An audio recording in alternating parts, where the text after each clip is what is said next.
Let me ask you about another one of the nominees on the table, and that's Pete Hegseth. We learned more information about some instances in his past in the New Yorker over the past couple of days, and there also was a letter in the New York Times from his mother, who had written in the course of his divorce, questioning his character, and this is his mother who writes this. "I have no respect for any man that belittles, lies, cheats, sleeps around, uses women for his own power and ego. You are that man and have been for years, and as your mother, it pains me and embarrasses me to say that, but that is the sad, sad truth." Was the Trump transition aware of this information about Pete Hegseth's past?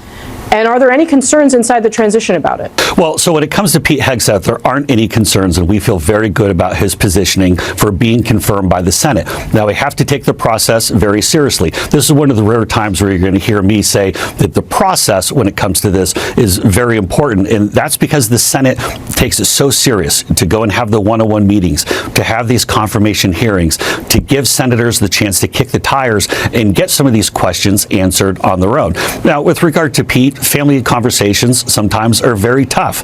And in the case with his mother did go and take that back and say that she was sorry for that. And I believe that Pete Hegseth is ultimately, when he has a chance to present his case, it's going to come across very clearly that he's going to be a great person to lead the DOD and that he didn't do anything wrong.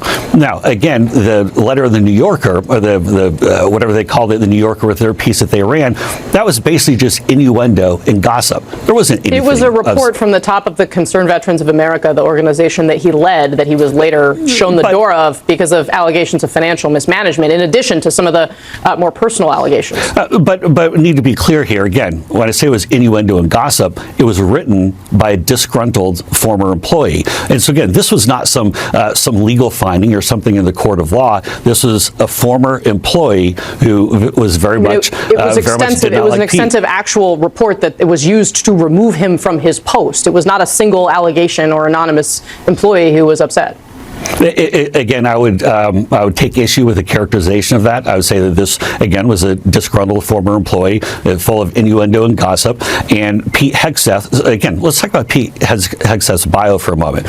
Someone, a two-time Bronze Star recipient who served in combat, who's been in Iraq and Afghanistan. No one's disputing his service record. I'm not saying that. The question is he qualified to run the most lethal fighting force with like $1 trillion+ budget or not? Yes. And this report seems to suggest he might not be. No, and I would disagree with that. And again, this is why you've seen so many senators come out and say that they've been impressed by Pete Hegseth in his meetings, and they do think that he's the type of person to lead that mission under President Trump.